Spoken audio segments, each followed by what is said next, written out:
because you can handle the truth.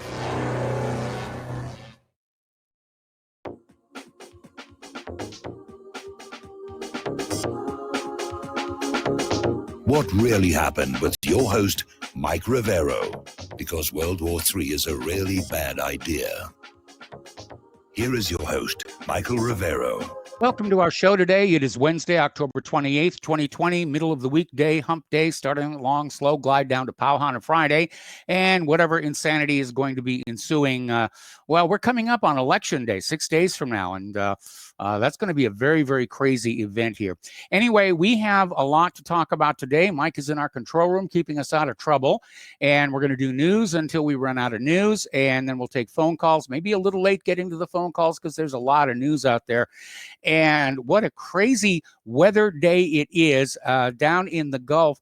Hurricane Zeta is growing stronger than was originally estimated.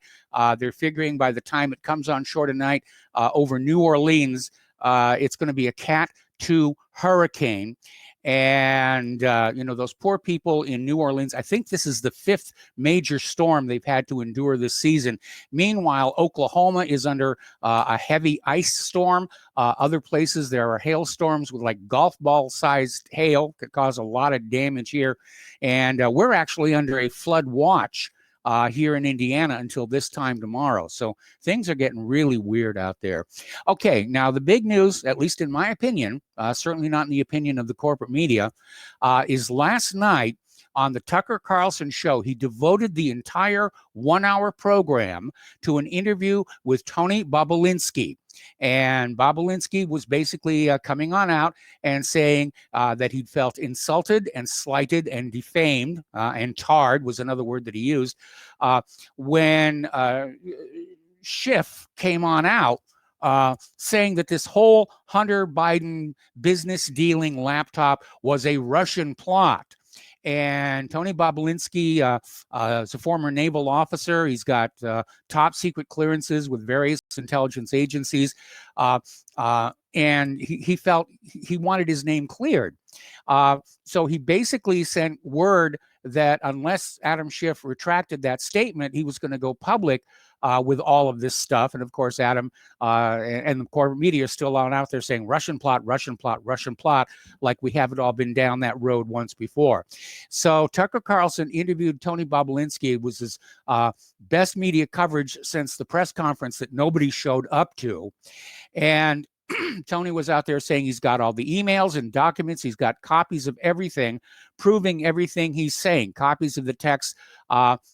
And of course, he's provided copies of all of this stuff to Fox News. And apparently, last night's Tucker Carlson show drew a record viewership of something like 5.3 million. So a lot of people were tuning on in. To nobody's surprise, none of the other corporate media outlets, ABC, NBC, CBS, CNN, none of them touched the story. They're still on out there saying that this is all a huge Russian plot. And basically, Bobulinski was talking about how he met Joe Biden twice. He got to sit in on one of his speeches and presentations here and was just outraged at the blatant lying that Joe Biden did about his family's business dealings and how he wasn't really connected when all of the evidence, of course, says otherwise. Now, apparently, Bobulinski's announcement that he was going to go public on all of this drew a lot of negative reactions from Biden insiders. And apparently, Hunter Biden's ex-business partner, Tony, blowing the lid off the family's corruption. They played an audio tape of one of the Biden insiders saying, quote, "You're going to bury all of us," end quote. Now, the good news is Tucker Carlson is following up tonight with more audio recordings of Biden insiders begging, pleading, and threatening Tony Bobulinski to stay quiet, not to go public with all of this. But, it's out there. The evidence is out there. The laptop is out there. The chain of custody on that is well established. That machine the FBI is in possession of definitely came from the repair shop, who definitely got it from Hunter Biden. Now, one of the other things that Tony Bobulinski commented on is that Joe Biden was the chairman. And one of the things that he did is that he ruled out having tighter controls for Hunter's China business. And, the suggestion had come up through management that things were a little too loosey-goosey, and they really needed to have proper controls to make sure they were fully in compliance with various laws. And Joe Biden said no.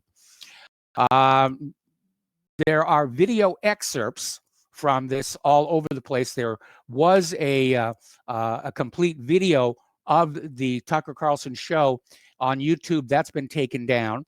But of course, you can go over to the Tucker Carlson website and you can play the entire interview through your local TV provider.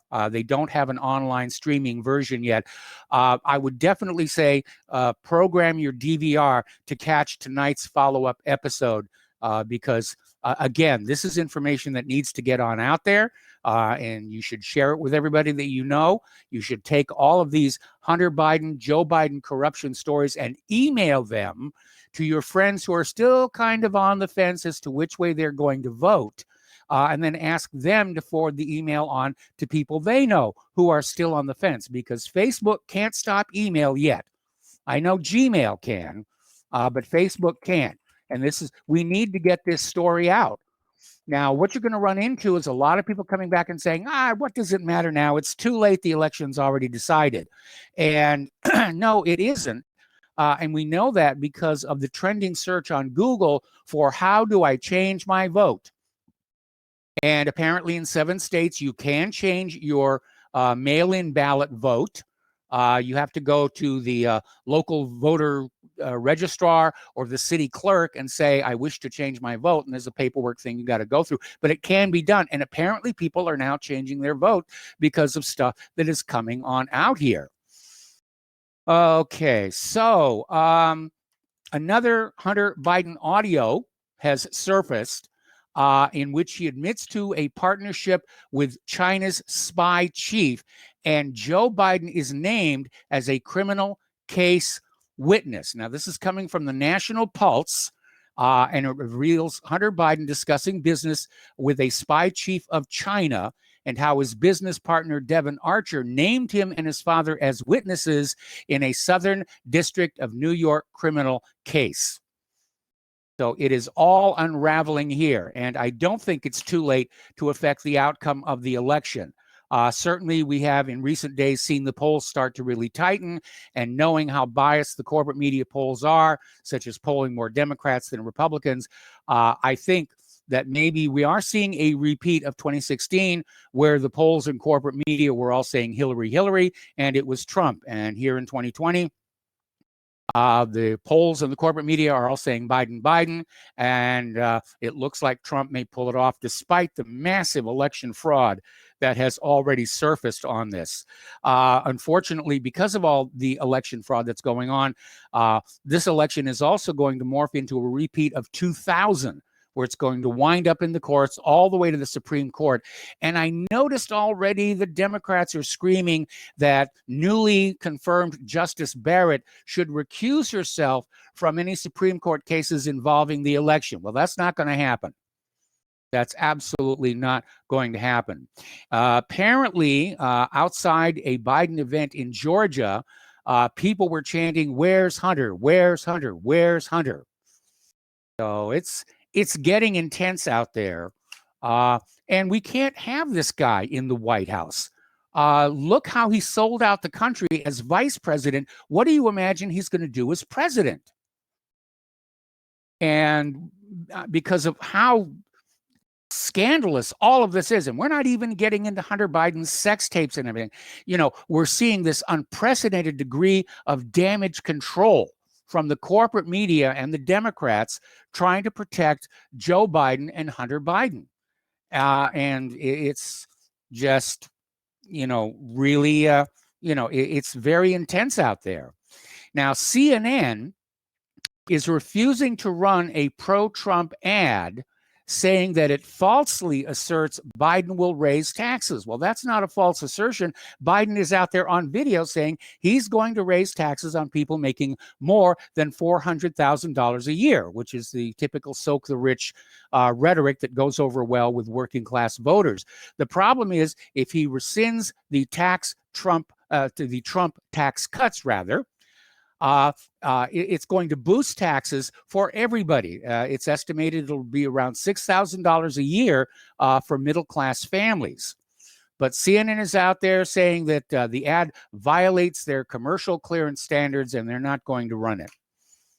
They really are. They are really exposing themselves as being no longer interested in doing journalism. They're in a panic. Because a Trump second term, there's nothing holding him back from going after these large corporate media outlets and demanding they be broken up the way they're already trying to break up social media.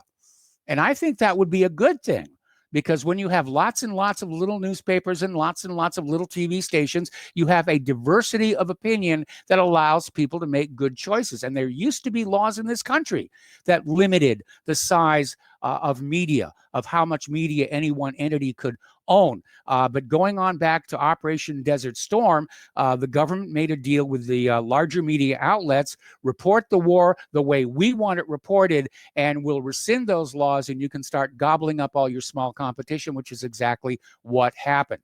Now, the Washington Post actually came out saying they're going to treat the Biden leaks as if they're a foreign intelligence operation, even if they aren't. That's the Washington Post that's out there saying they're going to continue to report it as a foreign intelligence operation, even though the evidence continues to mount that it's all genuine. And you have the heads of various intelligence agencies saying there is absolutely no evidence supporting the idea that the Hunter Biden laptop is a foreign intelligence operation. Because if you really stop and think about it, what this whole Russian interference theory is saying is that somehow Russia got Hunter Biden to drop his laptop in a puddle of water. Then they convinced him to take it to this store, this computer repair place. Then they convinced Hunter Biden to simply abandon it there, where it was filled with all kinds of nefarious disinformation. It doesn't really make sense if you think about it. That's a real long stretch to try and make. But, they're desperate out there. They really are desperate out there. Facebook and Twitter are completely blacklisting all links from Natural News or Brighteon.com, waging war on independent platforms. And, it means that even people who want to share important news stories or videos from these two sites are unable to do so. Google has also blacklisted both of these domains from all search results. I mean, it is really getting out in the open just how tyrannical social media has become, how much in the pocket of the government and corporations they are. And they're there to enforce the orthodox view. They are no longer there connecting people to information, which is what Google used to say was their business. So apparently, there is a project funded by Mark Zuckerberg to financially support government election processes across the country. And basically, the group is calling it a rejection of legal challenges. Basically, the short version is Zuckerberg is paying election officials. Gee, I wonder if that's going to impact their objectivity. Now, Rudy Giuliani got into feisty mode over on Fox News with business host Kennedy, Lisa Kennedy, Montgomery is her full name. And apparently Giuliani unloaded on her when she tried to compare Giuliani to Christopher Steele. And as we all know, Christopher Steele was lying about the so-called P dossier. And so This Fox News host was trying to imply that everything Giuliani has been putting out there is another carefully crafted lie to work against Joe Biden. Over at Rolling Stone, Matt Taibbi had a great little article, 10 ways to call something Russian disinformation without evidence, because that is the problem all of these people pushing Russian plot have. There is no evidence to support it. There was no evidence to support it when they said it was Trump. Okay, it was just constant haranguing and repetition and reach, just trying to hard sell this whole idea. And, we're all suffering Russia burnout. We've been down this road before. We got the song and dance about Russian interference and Russian collusion with Trump. And we've reached this very, very bizarre situation where Trump got impeached for making a phone call to Ukraine about Biden's corruption. And yet the media is now ignoring the evidence of Biden's corruption in Ukraine. That's how completely one-sided this has all become. It's like we've fallen through the mirror and, we're following Alice down into Wonderland where everything is completely surreal. Okay, writing in the Washington Post, senior Obama-era official Samantha Power is calling on Facebook to crush what she calls conspiracy theories and disinformation circulating on the platform. And Samantha Power is out there saying Facebook is being overrun with foreign disinformation, demanding Zuckerberg take far more drastic steps to detox the company's algorithm. Now, Facebook has their little censorship squad over there, which is hardly objective. It's all far-right people and Israel supporters. And another story, very troubling here, this is in Natural News here, saying that if Biden steals the election, there's going to be a great purge, that they're going to come after the independent media and try and shut it down. Because what we have succeeded in doing in the last 20 some odd years here is we have taken away the government's ability to lie to you, the people, with impunity, and they don't know how to run a government without that.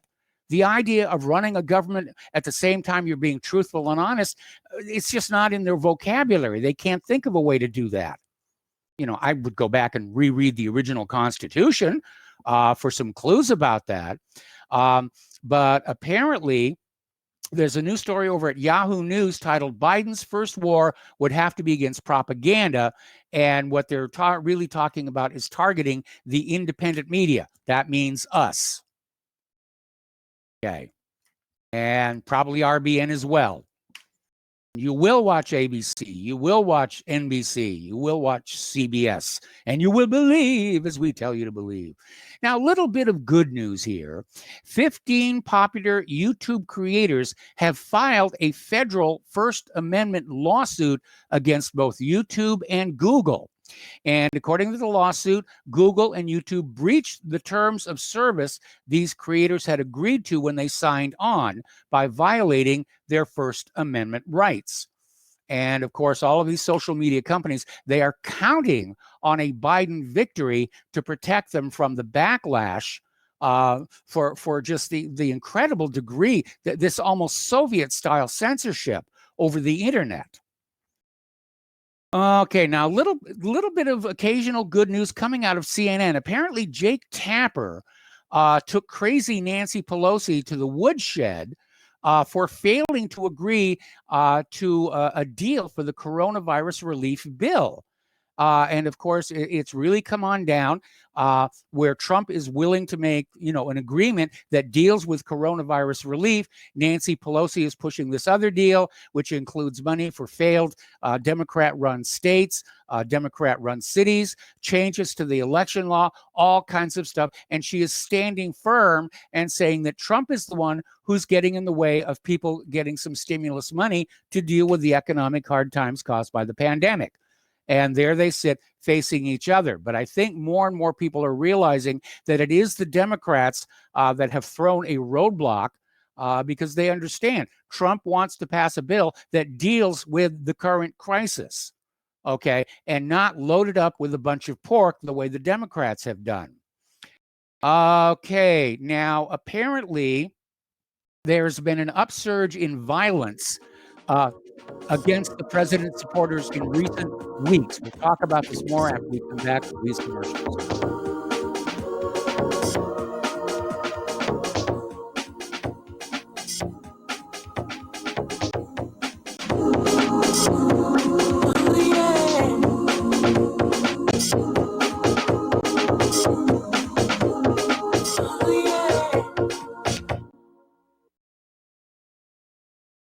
Ladies and gentlemen, J.R. Moore here. We have a special promotion going on at Republic Broadcasting. This is a fundraiser for Republic Broadcasting involving the Energy Cleaner. Mail me a postcard. My address is at my website at thelibertyman.com. We pick a postcard every other Thursday. When your postcard is drawn out, you get to buy an Energy Cleaner for $215 instead of $285, $70 discount. $200 goes to Republic Broadcasting. You also get a 10% discount on my mattress pads. So get those postcards in, put your name, your telephone number, your email address on there, and when your postcard is drawn, you get to get an Energy Cleaner for $215 instead of $285. Mattress pads, 10% off. Help us out at Republic Broadcasting and help yourself to get an Energy Cleaner at a deep discount. It's a win-win situation for everybody. We hope you can get these postcards in soon. Thank you very much. Folks, we're living in a world the likes of which we've never perceived any clearer than we do now. The plan for global governance has been in the works for generations and would have likely been achieved by now, but for the fact that the globalists left open their Achilles heel. With all their tools, Federal Reserve System, fiat currency, no child left behind, and then Common Core education introduced to our schools to dumb us down, vaccines, pharmaceuticals to lobotomize us, GMO foods, insertion of compromised or bought and paid for politicians, judges, mainstream media propaganda, all pieced together like a puzzle designed to ultimately bring the world under submission. But with all their strategy, they forgot one thing: knowledge. And knowledge is power. With knowledge, their bombardment is nullified. Folks, with that, as brilliant and knowledgeable as you've become, among the wisest audience of any radio audience in the world, and you are, I want you to take a moment to reflect and ask yourself, how much of that knowledge did I obtain from Republic Broadcasting Network? How high has my consciousness been raised since I've been a listener? How fast am I now able to discriminate truth from fake news by being a Republic Broadcasting listener? How clear am I now able to see the world since I've been listening to RBN? Ask yourselves those questions, folks. Then ask yourself, what is that knowledge worth to me? Like my morning coffee, how would I survive without it? A voice of truth in a sea of lies. Do we not all need to make sure it survives? Like public broadcasting, we are now finding we can only survive with listener support. Censorship, advertisers being attacked, truth itself being attacked. It's the only way through this. We at Republic Broadcasting humbly ask you to become a supporter. Look at your budget and make a determination of what Republic Broadcasting is worth to you and what you can afford on a monthly basis. Go to republicbroadcasting.org and pledge 20, 30, 40, 50, if possible, 100 a month or more if it's affordable. Click the donate button and become a regular monthly donor. Assure both us and yourself that Republic Broadcasting truth will continue to flow like that morning coffee. The network thanks you. When all this twisted steel was swept away, did these remaining holes reveal what's really happened? Welcome back to our show here, and as that Samantha Power story and the Yahoo News story should underscore, we are in a war, and it's the big corporate media and social media against the independent media. They want us silenced so that they can go back to lying to you, and you have no choice but to basically accept what they're telling you and throw your money and your children onto whichever war against whichever enemy we happen to pick next. I think they're starting these wars using a dartboard here. So one more time, the postal address where you can send a check, money order, or if you prefer anonymity cash, is Republic Broadcasting Network, 2251 Double Creek Drive, number 302, Round Rock, Texas, 78664. The phone number where you can make a credit or debit card donation is 800-724-2719, extension 3. The network thanks you. Okay, getting on back to this story here. The Trump campaign is calling out the unprovoked violence against Trump supporters in recent weeks. There have been attacks all the way across the country from New York City to San Francisco. And basically, a Trump campaign spokesman on Fox News said no one should be attacked for peacefully showing their support of the president, and all Americans, regardless of their political affiliation, should be disgusted by this type of unprovoked violence. I'm absolutely in agreement with that. And they're illustrating the attacks after this family of 7 with 4 children were pepper sprayed by counter protesters while they were participating in a pro-Trump vehicle caravan in New York City. And so be very, very careful, because you're targets for physical violence if you support Trump. And it is certainly wrong. I mean, that's brown shirt behavior. That's what the brown shirts did in Germany to help Hitler seize power. They went on out and they beat up supporters of his opposition to silence them. So, keep that in mind. We're making the same mistakes all over again. Okay, let's see. Another story. This one is from Your Destination Now, saying another top pollster is out there saying Trump is gaining more black voter support than any GOP president in memory. That's going to have a significant effect. I think the black voters have come to understand that the Democrats are always promising them a better life, but it has never really materialized. They're still being figuratively kept down on the plantation here. Now, Donald Trump is starting to raise an issue over all these states that want to go on counting ballots for 2 weeks after the election. Now, he made a mistake saying it's not by our laws. And actually, to the best of my research, there is no actual law regarding how long it takes to count the votes. The only law is that all the votes be received by November 3rd. Of course, in the early days of the country, before telegraph and radio and television and internet, it would often be weeks before people knew the outcome of the election. That's one of the reasons there is such a long gap between Election Day and Inauguration Day. Of course, with modern technology, it can be instantaneous. It doesn't necessarily need to be instantaneous. But I agree, 2 weeks is long enough to gin up boxes and boxes of phony ballots with phony postmarks on them. I mean, there is no mechanism in the postmarking system to prevent counterfeiting a postmark. It's wide open. Anybody can just take a postmark and make a rubber stamp from it and put it in a machine and just start stamping out ballots like crazy here. Okay, now, over at Judicial Watch, they're still doing great work there. New Strzok Page emails are showing missing meeting entries. Now, what that means is Judicial Watch received 163 pages of emails between Peter Strzok and Lisa Page, and the records prove that they had multiple meetings that were missing from the calendar Lisa Page submitted during the Mueller investigation. They were hiding them. They were hiding those meetings here. So the corruption continues here. Little flashback on Kamala Harris. And this is coming from thejewishvoice.com. So Peter Schweitzer, author of Profiles in Corruption and Abuse of Power, was basically on an interview in Sirius XM, Breitbart News Daily, saying that Kamala Harris her campaign was funded in part by church lawyers. And as a result, between 2004 and 2011, she did not prosecute a single case of priest sexual abuse, not a single one. Now that, to me, sounds like buying of influence by the church, and more to the point, Kamala Harris selling it. And again, the idea of her being literally a heartbeat away from the Oval Office is frightening. It is absolutely terrifying. Over in Pennsylvania, we got to take another break for commercials. We got more news, and we're going to start the phone calls in a little while. But there's a bit of a wait. I got more news. We got to go.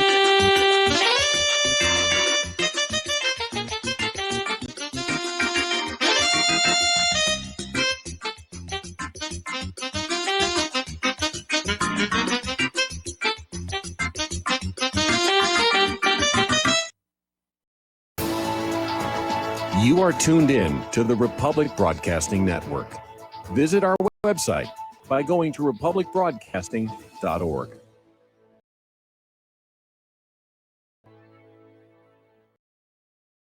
Homeowners, are you in foreclosure, expecting to be served with a foreclosure lawsuit, or suspect your lender has coerced you into an illegal mortgage transaction? A huge number of mortgages made in the last 10 years have legal issues and are possibly defective. State laws and the U.S. Supreme Court have upheld that defective mortgage documents are grounds for foreclosure defense and for counterclaims in favor of the homeowner. If your mortgage has been sold or assigned since closing the loan, it may be defective and you may be paying the wrong party, and the lender may not have standing or the right to foreclose or collect payments under the law. If you would like to know if your mortgage is legal or not, or know if you are paying the right party, we can help. Our initial consultations are free of charge. We are not attorneys. We are legal researchers and work closely with experienced lawyers who know how to help you find the evidence to help you keep your home. Call toll free 1-855-2-KEEP-IT. That's 1-855-2-KEEP-IT today. Is your property a financial burden and causing you grief? Have you tried to sell but can't find buyers? Or are you just too busy to sell your property? Don't worry, we have the right solution for you. We buy properties as is, with cash, close in 30 days, and pay all closing costs. Our service is ideal for property owners who are in pre-foreclosure, have high-end repair costs, experiencing financial hardship, going through costly divorces, are relocating, need cash for retirement, suffering family loss, or have tax liens. Whatever your situation may be, we can help you sell your property and get the money you need. If you own a single-family home or multiple family units, call us for a free consultation at 888-910-1037. That's 888-910-1037. Or visit our website at cachingproperty.com. That's cachingproperty.com. Sell your property fast and leave all your worries behind. What would you say if I told you we have a new tool that will increase production and lower maintenance costs for your meat processing company, and it would pay for itself in just 6 weeks? When pigs fly! The new Ease Off Model Easy 4 replaces old spring-style carcass droppers and is faster, safer, and more reliable. The Ease Off lowers or lifts 1,000 pounds to or from your rail automatically using our remote control. Sounds expensive. Can I afford it? Can you afford not to try the Ease Off? It installs fast with just 3 bolts in place of your current dropper. The effortless operation will reduce fatigue and injuries, speed up your line, eliminate downtime, and increase profit. How can I order my Ease Off? Go to easeoff.com, EAZEOFF.com, and hurry because we are offering $200 off on the new Easy 4 for a limited time. Easeoff.com. We make pigs fly. Cows too. Ease Off LLC, Summersville, Missouri, 417-932-6419. They're stealing down on Wall Street and in Washington too. Oh, it makes me wonder, what's a guy on Main Street to do? I've always tried to be an honest, upstanding kind of guy, but I must admit lately I thought about giving something else a try. Oh, I want to be a pirate. I want to sail the 7 seas, yeah, I want to be a pirate. Welcome back to our show here, and getting on back to the news here. Over in Pennsylvania, their Democratic Governor Wolf is describing what's going on as peaceful protests. We've been seeing that in the corporate media as well. You know, cities are burning and windows are being broken, stores are being looted, but it's peaceful protests. Biden is out there saying it's a cry for justice, and apparently these Black Lives Matter protesters, rioters, whatever, went on a looting binge. Their favorite targets seem to be shoe stores, you know, for all those status running shoes. Big screen TVs were another hot item that was being hauled out of a Walmart, which was something like 15 miles away from where Wallace was actually shot. And apparently artificial Christmas trees were a big item on the looters list. I guess it's the start of the Christmas shoplifting season. And so it's really out there. Now, apparently, according to Blaze reporter Elijah Schaefer, Philadelphia police lost control of the riot and says Black Lives Matter rioters are specifically targeting and attacking white people. Well, they must have realized that burning and destroying Black-owned businesses was working against their public image. So now they're being a little bit more selective, but it's still bad news out there. Another story, this one is coming out of Tethasta.com, where apparently the Philadelphia Police Department ordered officers not to arrest rioters and looters, merely disperse them. And of course, they lost control of that, and the city was ransacked. Now, 11 people were shot overnight during the Philadelphia riots. And according to a story from Scoopy Web, apparently looters were shooting other looters, which, I don't know, it's maybe a self-correcting problem if we let it go on long enough here. And let's get on to COVID-19 because there's a lot happening over there. Interesting little article that came out of India Today asking if low hygiene gives you better immunity against COVID-19. Now, this is a pre-publication paper by the Center of Scientific and Industrial Research, and it's basically reiterating what Donald Trump said about India and its hygiene standards. And the study by the Center for Scientific and Industrial Research showed evidence to suggest that the country's less than desirable hygiene levels have helped Indians fight COVID-19 better than other nations. Now, there have been quite a few studies lately showing that too much hygiene actually weakens your immune system, and this would appear to corroborate that observation. Getting to the international news, the third Karabakh ceasefire has been breached. This one lasted only 1 hour, and they're back to shooting at each other already here. Russian airstrike hits the headquarters of the Syrian Islamist group close to Turkey. 80 people were killed there. And apparently, Russia is successfully knocking Turkish drones from Armenian skies. And they're using an electronic warfare system known as belladonna, which is named for a poisonous plant that gets its name from Renaissance women who used its extract to dilute the pupils of the eyes.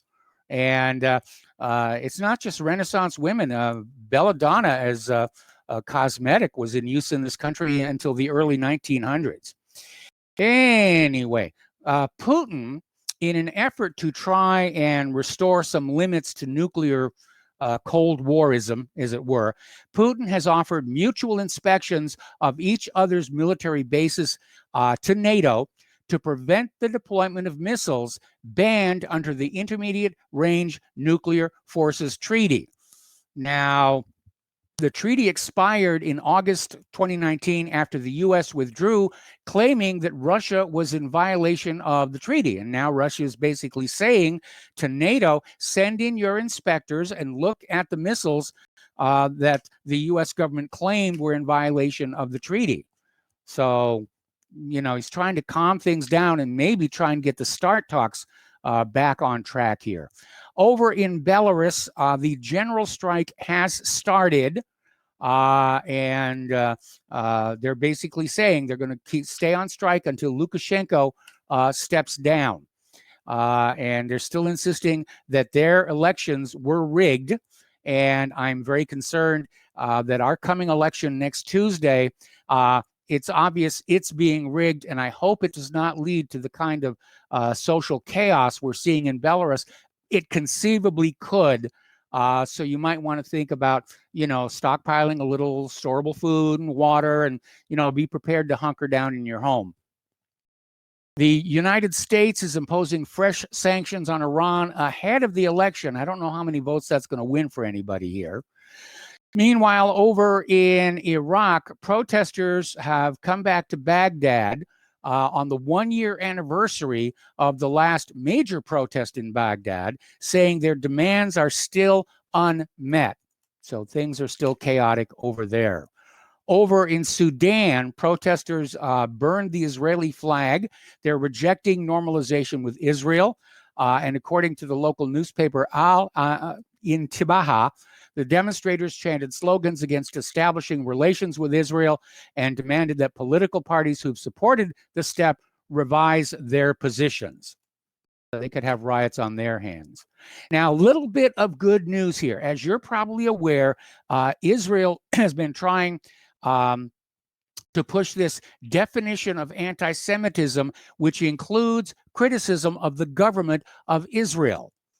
You know, their point of view is that the only reason anybody complains about the government of Israel is they hate the Jewish people, which is kind of like saying the only reason people complain about the Nazis is they hate the German people.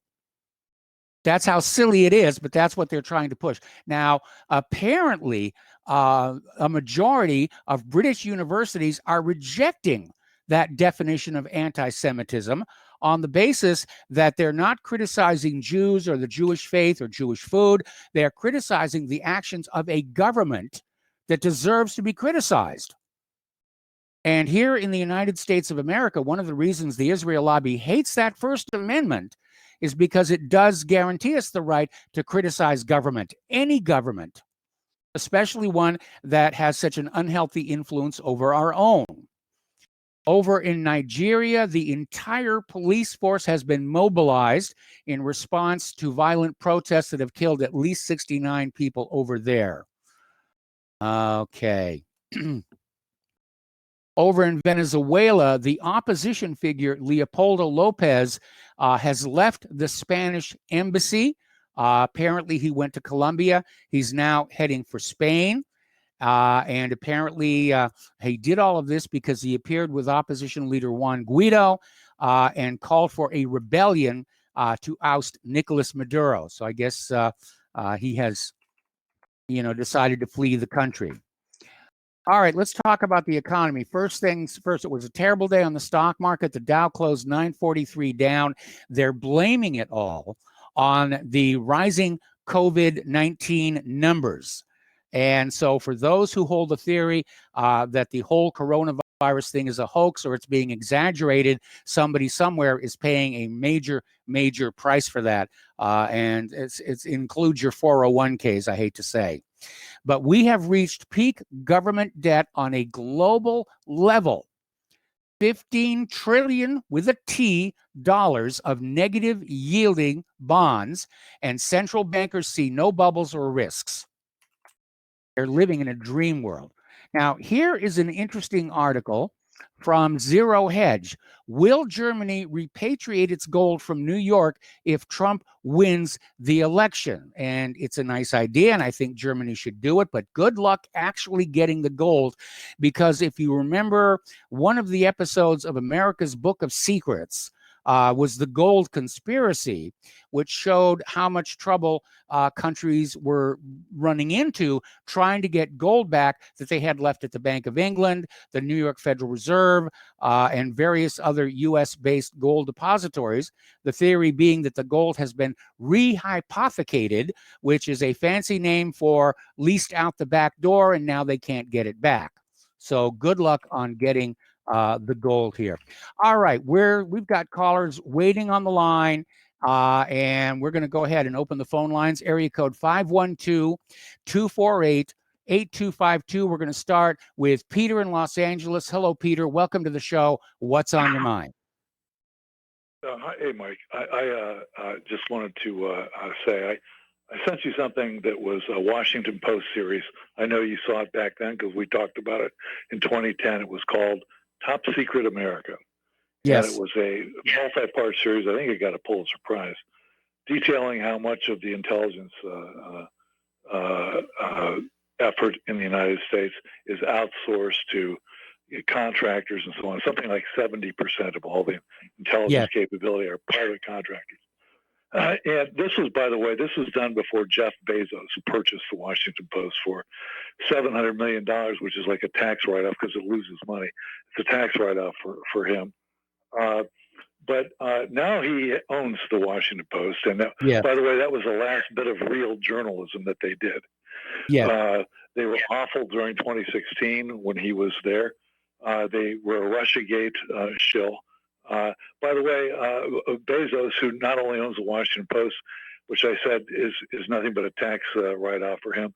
He also one of his big efforts, one of them among others, is he's clouding the entire intelligence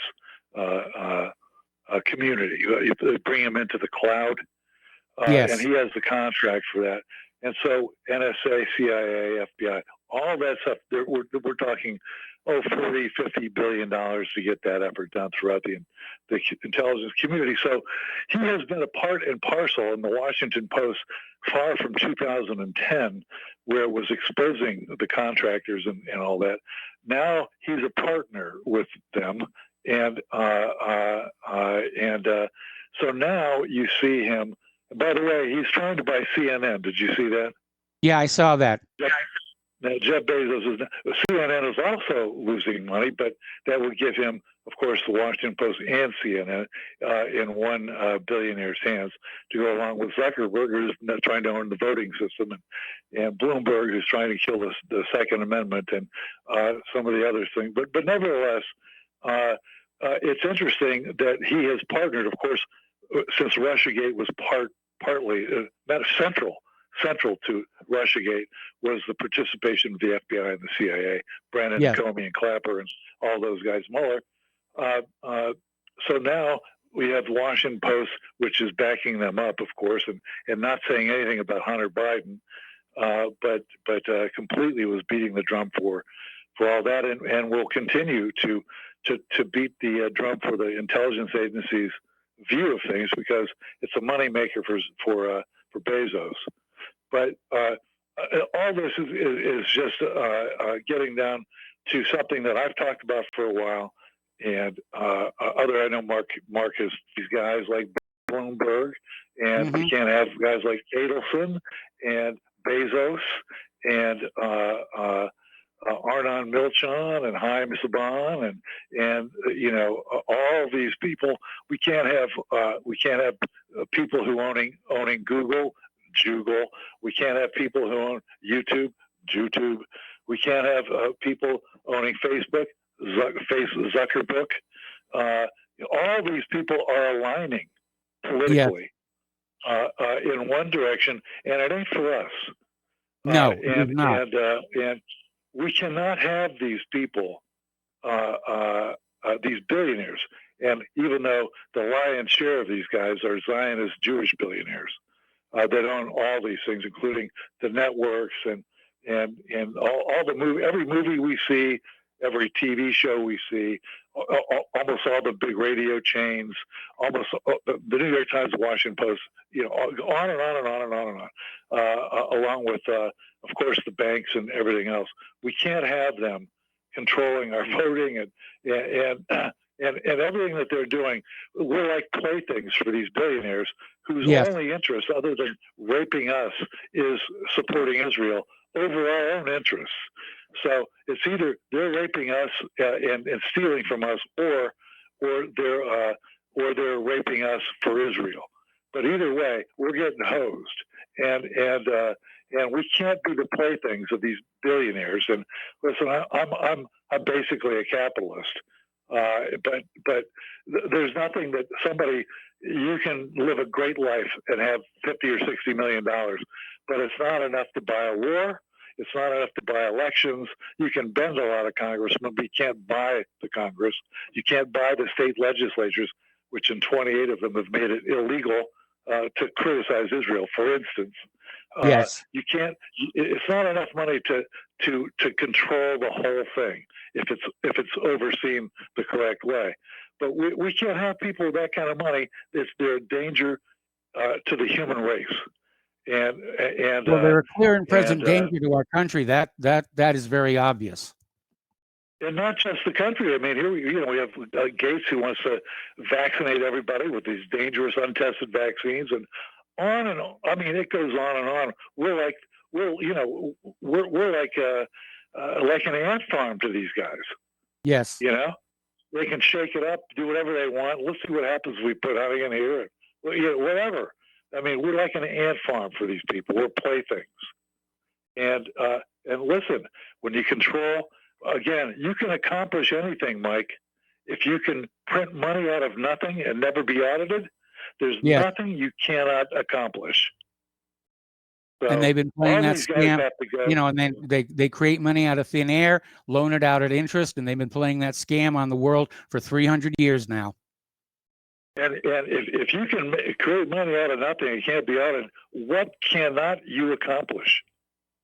You can buy up the media, which they've done. You can buy up Congress and the courts, which they've done. And Soros owning all the DAs now. And I mean, on and on and on. They own everything. We cannot be these people's playthings. And frankly, they need to be. Their estates have to be confiscated down to like $60 or $70 million. Just and proclaim droits to the droits to the government. It just goes to the government, to the taxpayers, and then resold, publicly held, and with some real stringent rules about how that's done, including it shouldn't be any dual royal people, which like run everything. All right. All right. Well, Peter, I got to take a break for commercials, and I'm going to have to let you go. We've got other callers waiting on the line. We will be right back.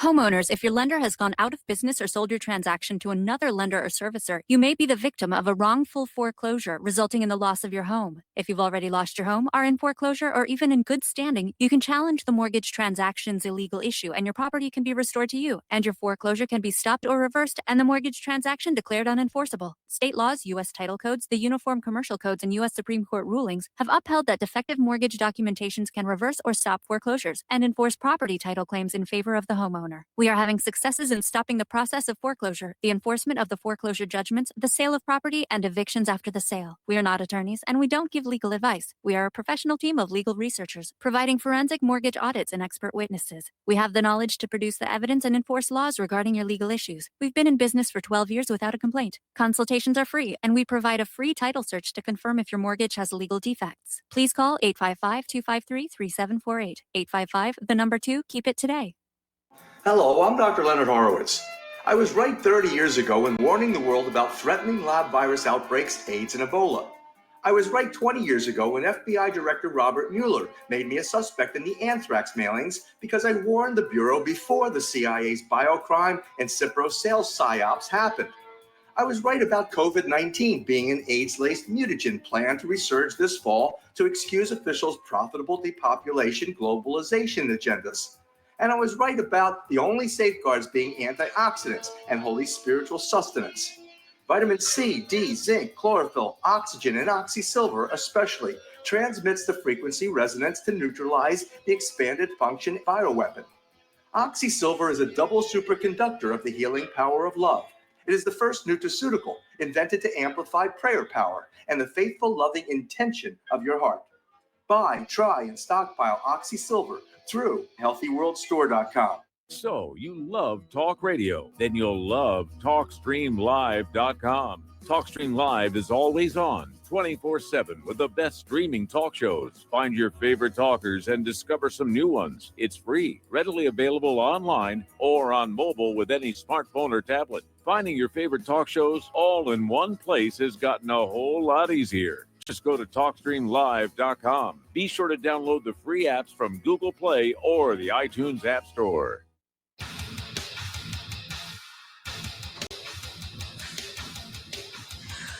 Please view, like, and subscribe to our YouTube channel. Stop terrorism.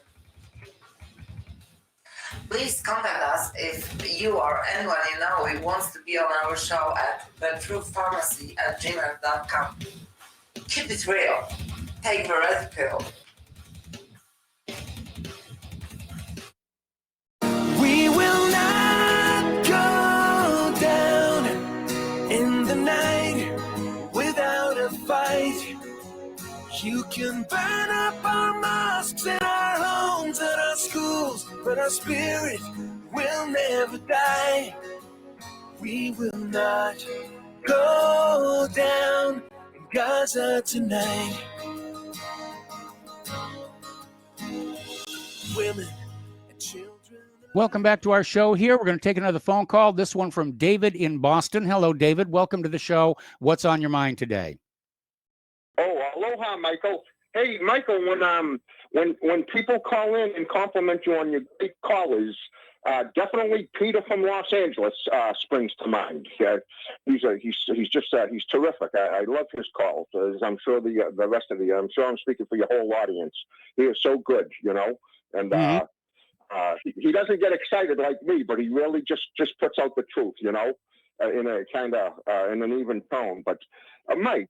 I was going to call in to support Layla. I loved her call yesterday, and the reason I called in so soon tonight. Yeah, I hope I can counterbalance that Don from Orlando. I thought he was so mean-spirited, and it was verbal abuse. I loved Layla's call, and she spoke the truth, and she was very patiently went through it. It's something I try to explain to these Zionist Christians when they're all in favor of exterminating and holocausting the Palestinian people. I try to explain to them what Layla explained to the audience yesterday. How they're actually killing their own people when they're siding in against these when they're siding in with these Judeo-anti-Christians against the Palestinian people. They talk about the body of Christ. They're actually destroying their own body. But anyways. Yeah. But Peter reminded me of something. And if I get cut off with a commercial, I'd love Layla. I'd love to ask Layla, and I'm sure she must be, if she's familiar with Archbishop Elias Chacour. He's been nominated for a Nobel Prize about 3 times. A lot of people don't realize that you talk about the Roman Catholic Church, but there's a Greek Catholic Church too. It's called the Melkite Catholic Church, and he was the Archbishop of the Melkite Catholic Church, and his roots are in Galilee. He's associated with the Galilean Church that goes all the way back to the time of Christ and everything. But anyways, well, he spoke at St. Paul's Church in Harvard Square, Michael. A number of time flies, but I was going to say a few years ago. It's probably more like about at least 10, 12 years ago. And I was so impressed with Archbishop Elias Chacour, and I bought his books. I have his books. He signed the books, autographed them. One of the ones I remember is Blood Brothers, one of his first books. But I'd love, if Layla calls in, I'd love her thoughts on Elias Chacour and what he went. Well, I was going to get back to Peter, but what he went through is so heartrending, Michael. But what is so compelling about this man is he has loving forgiveness in his heart. He forgives the Zionists, these Jews, what they did to him. And it's unbelievable what they did to him and his family and his village when they first occupied Palestine. And the forgiveness he has, it's beyond human. It has to be divine. Okay, David, David, I'm going to have to put you on hold. We got to take a break for station identification. Don't hang up. I'm going to come right back to you after these few words.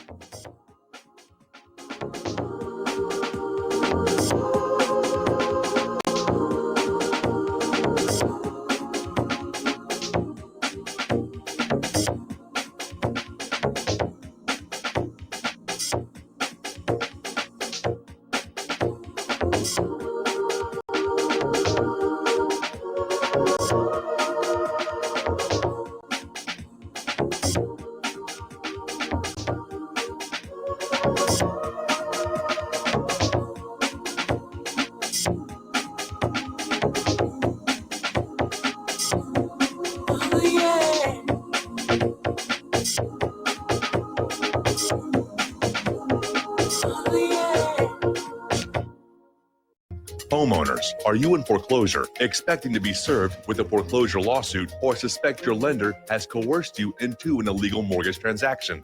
A huge number of mortgages made in the last 10 years have legal issues and are possibly defective. State laws and the U.S. Supreme Court have upheld that defective mortgage documents are grounds for foreclosure defense and for counterclaims in favor of the homeowner. If your mortgage has been sold or assigned since closing the loan, it may be defective and you may be paying the wrong party, and the lender may not have standing or the right to foreclose or collect payments under the law. If you would like to know if your mortgage is legal or not, or know if you are paying the right party, we can help. Our initial consultations are free of charge. We are not attorneys. We are legal researchers and work closely with experienced lawyers who know how to help you find the evidence to help you keep your home. Call toll free 1-855-2-KEEP-IT. That's 1-855-2-KEEP-IT today. You're listening to Republic Broadcasting Network, because you can handle the truth.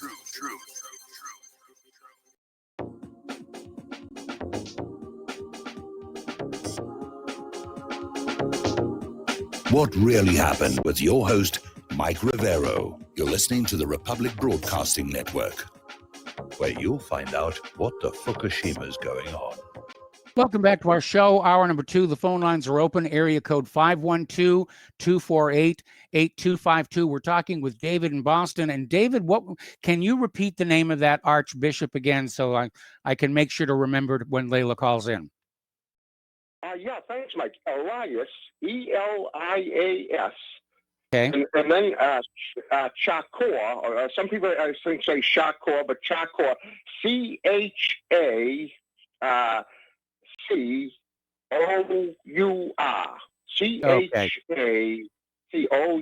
Chakor, Elias Okay. Chakor. Now, you wanted to get back to Peter? Now, Mike, on another topic, just on what Peter brought up, Mike, did you ever listen to years ago, Myron C. Fagan's Illuminati trilogy, the recordings he made with Anthony J. Hilda? No, I did not. Are you familiar with? Oh, okay. Well, I know John. It was part of John's awakening, just like it was a part of my big awakening. And when I say John, I'm talking about John Stadtmiller, Yes. And I never call him Mr. Stadtmiller. He says he looks over his shoulder to see if he can see his father. And I know the feeling. I had a father like that too, a dominating father and everything. But so when I say John, I remember hearing John. And I said, Jesus, I never again. That was part of John's awakening. It was a big part of my awakening. But anyways, Myron C. Fagan was so prophetic.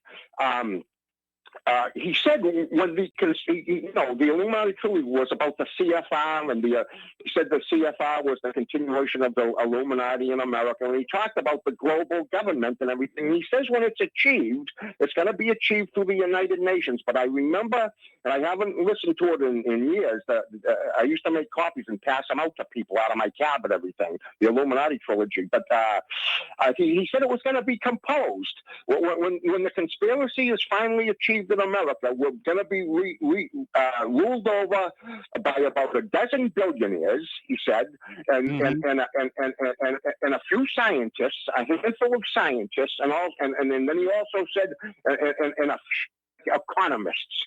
And when I think of these billionaires, like Peter brought up, and I also think of these Dr. Fauci, they call them science, like Biden saying, I'm going to follow the science, like Dr. Fauci and Dr. Berserks and everything following the science and a few economists. But Myron Fagan, it was so prophetic. But if I can just quickly say this,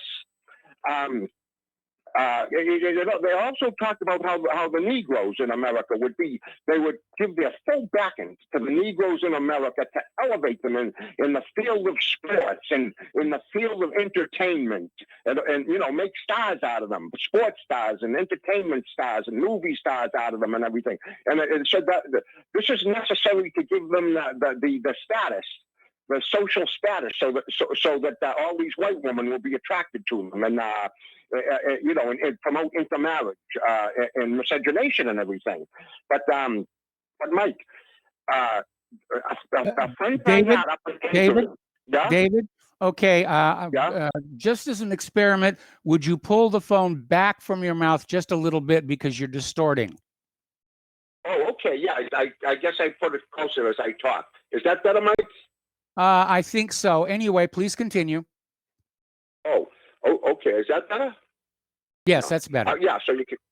Okay, that's about the right. So, anyways, I had a friend up in Alaska, up in Anchorage, a good friend, and when he was from California, the San Fernando Valley, but then he started seeking his fortune in Hollywood and everything.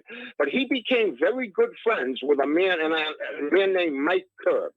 And Mike Curb had this outfit called the Mike Curb Singers, and he went on to become like the president and CEO of MGM Records, and then he went on to become lieutenant governor, I guess, under Jerry Brown. But yes.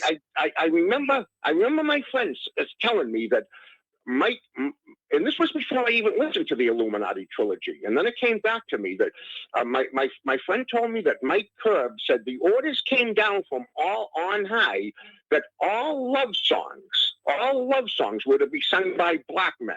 No longer any love songs were not to be sung by white men. They were to be sung by black men.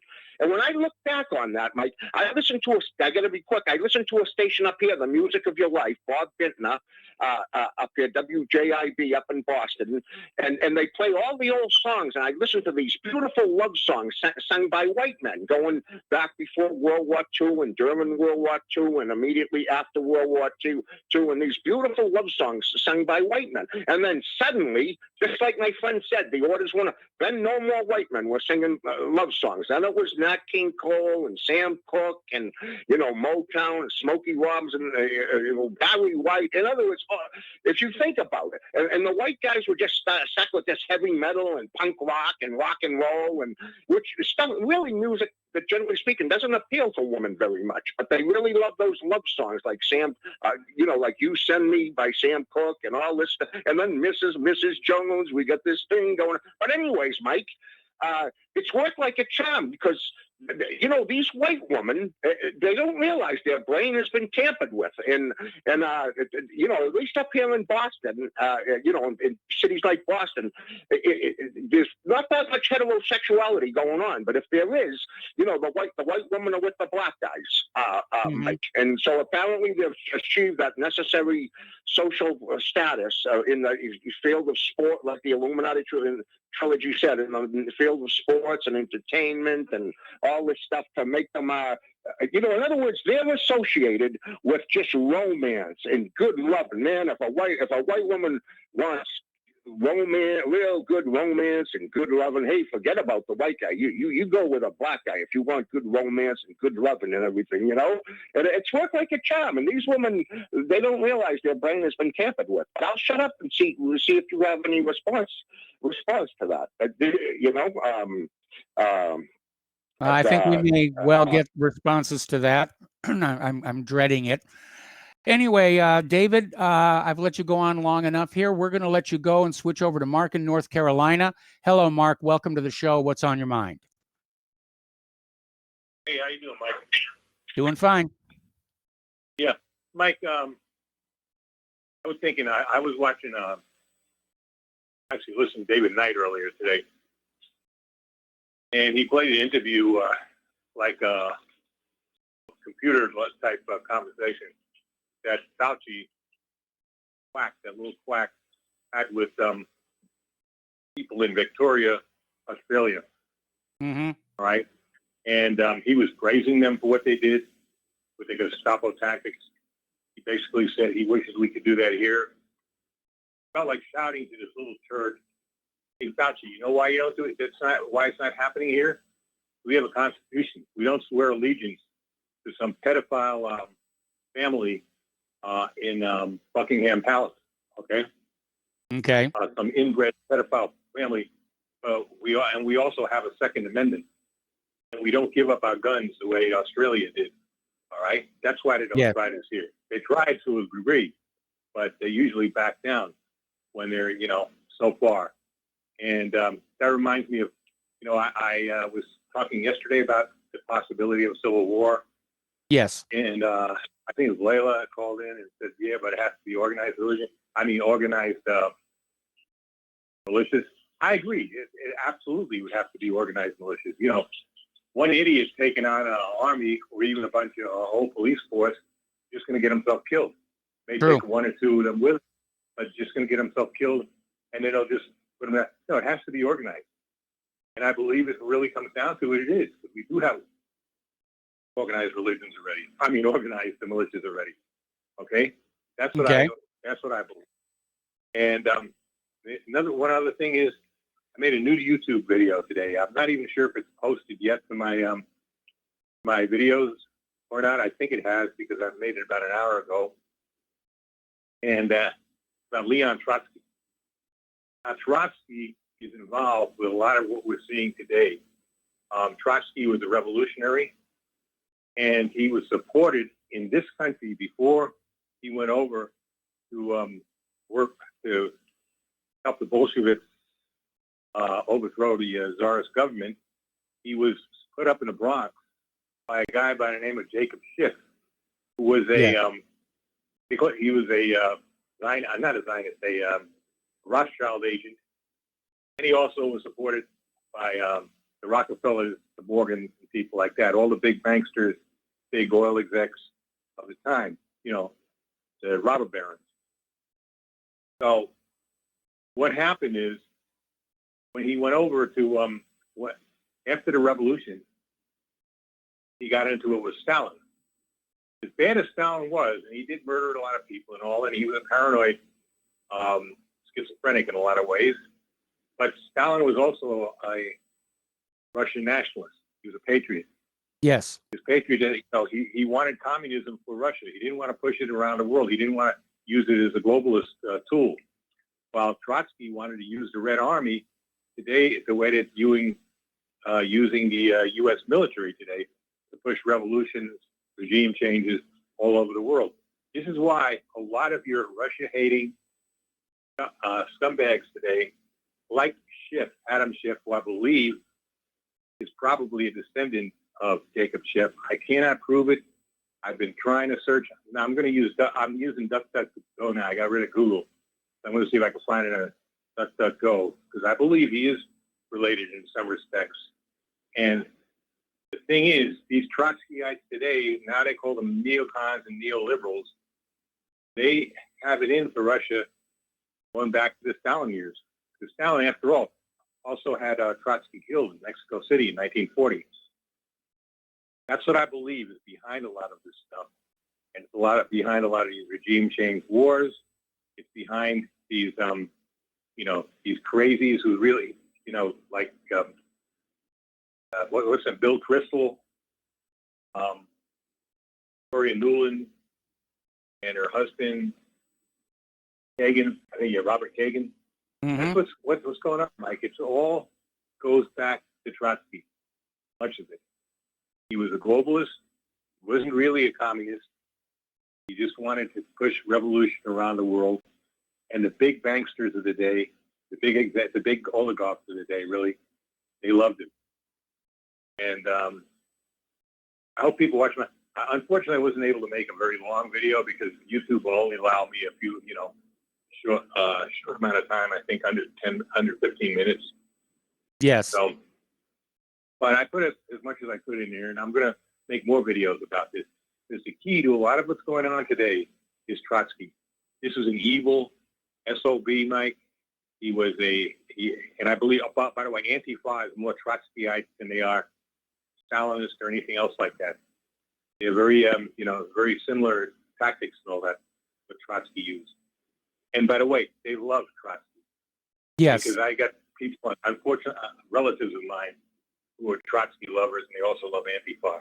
Okay, we share information on Facebook. Pretty soon, I'm going to be unfriended by them anyway. But they are relatives of mine.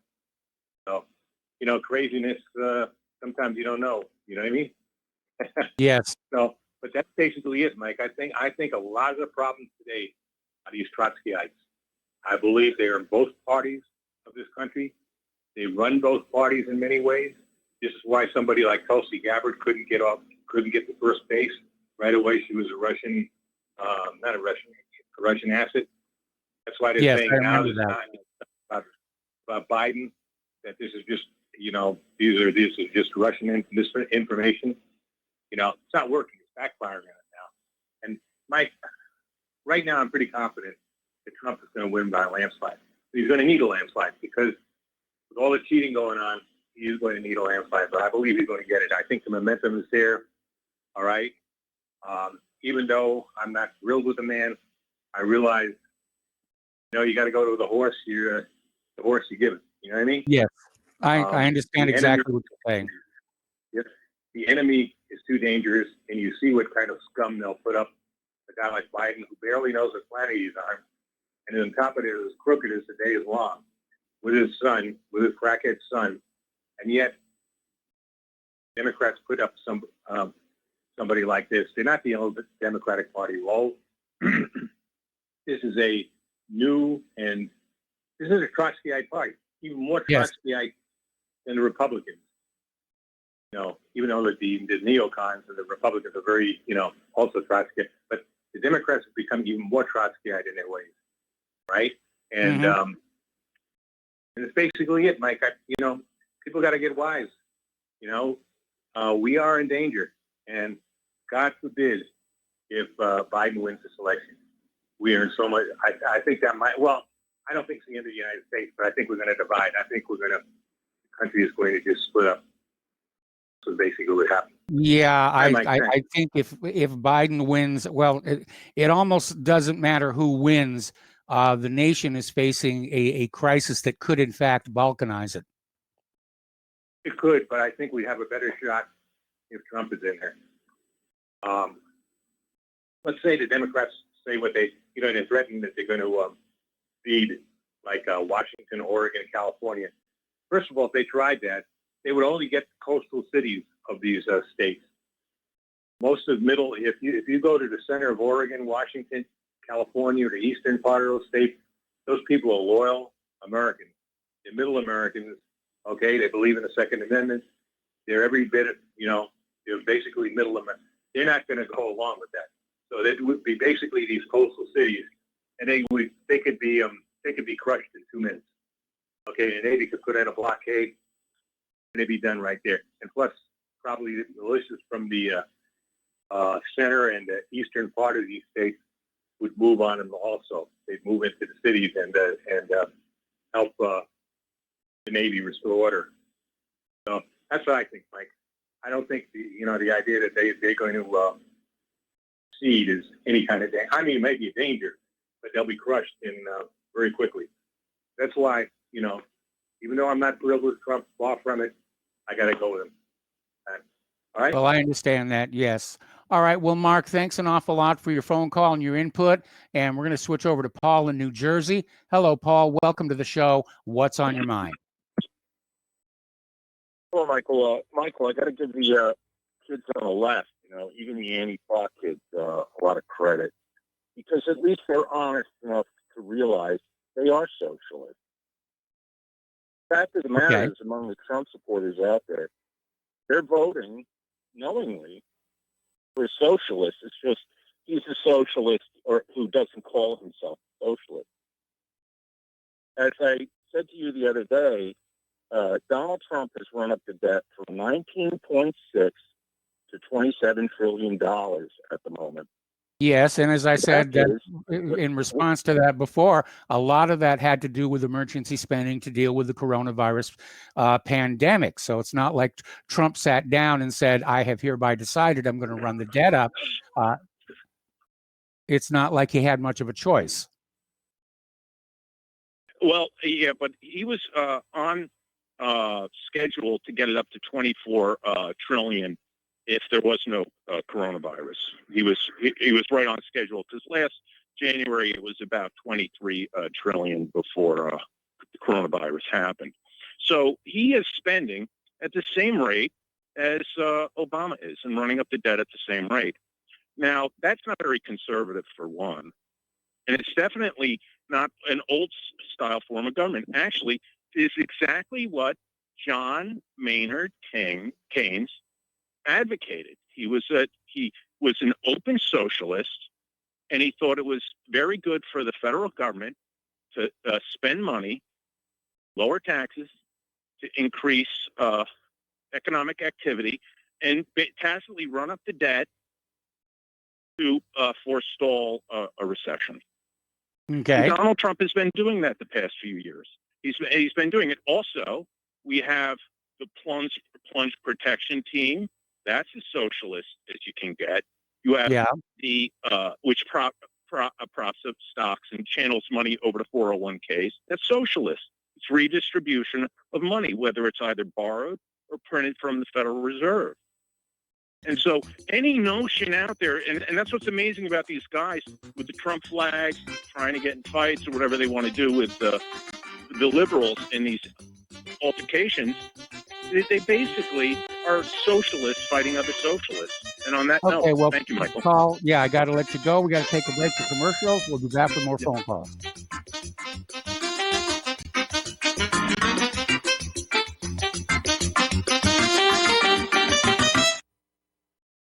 Corporate media dominates the American opinion. Finding independent voices that counter this avalanche is becoming increasingly difficult. With the endless corruption running rampant throughout our government, independent voices are needed more than ever to battle the offensive against our freedoms and liberties. As a listener of RBN, no one understands this concept better than you. Now it's up to you to do your part. The time has come for you to take action and begin broadcasting the truth to hundreds or thousands of people every month. Sound impossible? Quite the contrary. With pointed slogans from LibertyStickers.com, you can reach countless sleeping Americans unaware that they live in a real-life wonderland. LibertyStickers.com has a huge inventory of political bumper stickers and messages that reflect the truth about our government, our politicians, and the future of America. With so many in stock, there's one perfect for you. Visit us today at LibertyStickers.com. Again, that's LibertyStickers.com.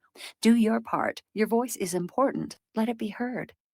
Folks, we're living in a world the likes of which we've never perceived any clearer than we do now. The plan for global governance has been in the works for generations and would have likely been achieved by now, but for the fact that the globalists left open their Achilles heel. With all their tools, Federal Reserve System, fiat currency, no child left behind, and then Common Core education introduced to our schools to dumb us down, vaccines, pharmaceuticals to lobotomize us, GMO foods, insertion of compromised or bought and paid for politicians, judges, mainstream media propaganda, all pieced together like a puzzle designed to ultimately bring the world under submission. But with all their strategy, they forgot one thing: knowledge. And knowledge is power. With knowledge, their bombardment is nullified. Folks, with that, as brilliant and knowledgeable as you've become, among the wisest audience of any radio audience in the world, and you are, I want you to take a moment to reflect and ask yourself, how much of that knowledge did I obtain from Republic Broadcasting Network? How high has my consciousness been raised since I've been a listener? How fast am I now able to discriminate truth from fake news by being a Republic Broadcasting listener? How clear am I now able to see the world since I've been listening to RBN? Ask yourselves those questions, folks. Then ask yourself, what is that knowledge worth to me? Like my morning coffee, how would I survive without it? A voice of truth in a sea of lies. Do we not all need to make sure it survives? Like public broadcasting, we are now finding we can only survive with listener support. Censorship, advertisers being attacked, truth itself being attacked. It's the only way through this. We at Republic Broadcasting humbly ask you to become a supporter. Look at your budget and make a determination of what Republic Broadcasting is worth to you and what you can afford on a monthly basis. Go to republicbroadcasting.org and pledge 20, 30, 40, 50, if possible, 100 a month or more if it's affordable. Click the donate button and become a regular monthly donor. Assure both us and yourself that Republic Broadcasting truth will continue to flow like that morning coffee. The network thanks you. What this country is coming to, I sure would like to know. If they don't do something by and by, the rich will live and the poor will die. Doggone, I mean the panic is on. Can't get no way, can't draw no pay. Unemployment getting worse. Welcome back to our show here. We're going to go right back to the phones to Fred in Las Vegas. Hello, Fred. Welcome to the show. What's on your mind? We lost Fred, apparently. We lost Fred, apparently, so we're going to go to Ray in Arizona. Hello, Ray. Welcome to the show. What's on your mind? Yeah, Mike, just an answer to your last call is that I'm Trump has no intention of worrying about the debt because he's going to cancel it. His intention is to find criminality in the Fed and eliminate it. And so he's spending this money pretty much like running after credit cards and filing for a Chapter 7. So, these guys that are trying to go into this finance and looking at historic cycles and trends, they're going to lose their shirt if they continue to go along the traditional lines. Well, we keep seeing these Democrats and economists who keep coming out and saying, well, the debt doesn't really matter. At least that's what they were saying during the Obama administration, that the debt is just a number, a bookkeeping entry, and that it's not really expected we'll ever pay it back, which, of course, we can't. Right. But that's a different consideration because the Obamas, they were going to terminate not the Fed, but the country. Okay? I mean, that's what the last president was supposed to be Clinton. And the Fed, the central banks, were trying to push this war, which Clinton would have gotten into. We would have been losing the war, and they would have used that as an excuse to collapse the currency. And we would have been in deep trouble where Clinton was going to bring in the UN to stabilize the nation. That was the plan, okay? That was the actual 16-year plan to end this nation. And they got disrupted by Trump's election. So that's, but honestly, that's what was supposed to happen, and that's what they still want to try to make happen. Okay. Okay, but anyway, I called. I want to clarify something. We talked about the Chinese troops, and I meant to say Long Beach port was given to them in '98. They had missile guidance systems was given to them in 1997. The Panama Canal was given control in 2000. They've been in bed with the Chinese for decades, all the Democrats and a lot of the Republicans. Mm-hmm. And I just wanted the Bundy project was happened because Chinese were trying to open a solar project around the fringes of where the Bundys were using as grazing rights. But anyway, the thing is, what I called about is the COVID was also part of the plan that's been for decades. That once they established effective control of this country, that they were going to release a really devastating version of COVID, and they would have used that as a reset, the Great Reset for the world. I'm sure you're starting to hear about the Great Reset from Europe. I'm hearing a lot about the Great Reset. I'm also familiar with the Georgia Guidestones, which says the human population should be trimmed to only 500 million globally. Correct. Yeah, everything's tied in, but the Great Reset that they're pushing now is still the usual suspects. The IMF, is going to run it, that type of thing. And basically what it is it's like a debt forgiveness for everybody, right? Yeah, a jubilee. And you have to give your possessions, you have to take the vaccine, you have to be relocated. You see what I mean? Mm-hmm. They're pushing it in a different way. They're pushing it, this is plan B, because plan A was foiled for them, right? This is what the Great Reset is, so people don't fall for that Great Reset. Now, as far as Trump and his alliance, I mean, he has a worldwide alliance. I mean, these people, if you saw like Trump when he went to the Saudis, that sword dance thing, what they're doing was, hey, we're going to eliminate the central bank world's dominance, and they have their own type of program. You've heard of Gesara and Nasara? I've heard about it, but I tend to think it's disinformation to get people looking in the wrong direction. Well, see, the Nasara is actually a law that was passed, and it was supposed to be announced before 9/11, but, well, it wasn't. And the Gesara basically, the Gesara is the global, and the Nasara is a national. And the Nasara is a basic where everything that the central banks took from us in usury from the beginning is going to come back to us. That's what the basic plan is. You know what I mean? So if you think about it, Mike, why all of a sudden peace is breaking out throughout the world? I mean, who would have thought 10 years ago Israel and the Saudis were going to start, being Well, I don't know how well that's working out looking at what's going on in Sudan right now.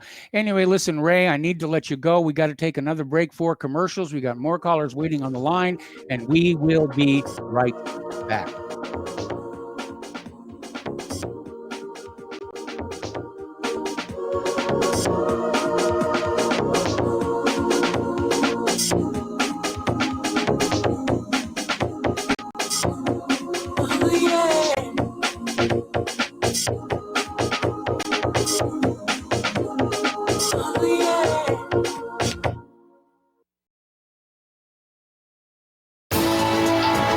You are tuned in to the Republic Broadcasting Network.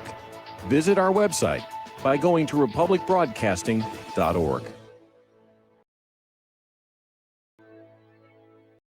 Extend your life with Extendovite. After about a month of Extendovite, I don't know what it is about the circulation factor. I was able to increase the weight, increase the amount of sets I could do. It has to do with the oxygen getting to the blood. You should market this as an athletic performance. And I don't change anything about my diet or anything. I just thought, this is amazing. Bilberry extract is got something called resveratrol in it, which is the same stuff that you get from red wine. It's also good for eyesight. And I was reading that the Royal Air Force during World War II would give their pilots bilberry jam so they could have better night vision. This is amazing. To order, call 1-877-928-8822. That's 1-877-928-8822, or visit our website at heartdrop.com. Extend your life with Extendovite. Ladies and gentlemen, J.R. Moore here. We have a special promotion going on at Republic Broadcasting. This is a fundraiser for Republic Broadcasting involving the Energy Cleaner. Mail me a postcard. My address is at my website at thelibertyman.com. We pick a postcard every other Thursday. When your postcard is drawn out, you get to buy an energy cleaner for $215 instead of $285, $70 discount. $200 goes to Republic Broadcasting. You also get a 10% discount on my mattress pads. So get those postcards in, put your name, your telephone number, your email address on there, and when your postcard is drawn, you get to get an energy cleaner for $215 instead of $285. Mattress pads, 10% off. Help us out at Republic Broadcasting and help yourself to get an energy cleaner at a deep discount. It's a win-win situation for everybody. We hope you can get these postcards in soon. Thank you very much. Homeowners, if your lender has gone out of business or sold your transaction to another lender or servicer, you may be the victim of a wrongful foreclosure, resulting in the loss of your home. If you've already lost your home, are in foreclosure, or even in good standing, you can challenge the mortgage transaction's illegal issue, and your property can be restored to you, and your foreclosure can be stopped or reversed, and the mortgage transaction declared unenforceable. State laws, U.S. title codes, the Uniform Commercial Codes, and U.S. Supreme Court rulings have upheld that defective mortgage documentations can reverse or stop foreclosures and enforce property title claims in favor of the homeowner. We are having successes in stopping the process of foreclosure, the enforcement of the foreclosure judgments, the sale of property, and evictions after the sale. We are not attorneys, and we don't give legal advice. We are a professional team of legal researchers, providing forensic mortgage audits and expert witnesses. We have the knowledge to produce the evidence and enforce laws regarding your legal issues. We've been in business for 12 years without a complaint. Consultations are free, and we provide a free title search to confirm if your mortgage has legal defects. Please call 855-253-3748. 855, 2, keep it today. Some are maxed out all their credit cards. Some are working 2 jobs and living in cars. Minimum wage won't pay for a roof, won't pay for a drink. If you gotta have proof, just try it yourself, Mr. CEO. See how far $5.15 an hour will go. Take a part-time job at one of your stores. I bet you can't make it here anymore. And welcome back to our show. We're going to go back to the phones to Joe in Tennessee. Hello, Joe. Welcome back to the show. What's on your mind today? Hey, Mike. With that caller from New Jersey, anytime Trump spends money under the way he wants to define the terms makes him a socialist. Just because the amount of money we're spending Ronald Reagan wasn't a socialist, but he outspent a lot of presidents before he did. And Trump, I don't consider him a socialist. He spent a lot of money building the military, spent a lot of money, like you said, with the COVID. It's how you spend the money. But I don't think the fight is really between, you see these riots and Antifa versus Trump supporters.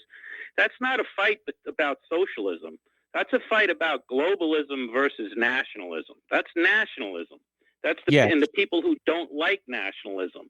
It's the Antifa BLM fight. It's cultural Marxism versus American values. It's Satanism, basically. You will find a lot of Satanists in the Antifa movement versus Christendom.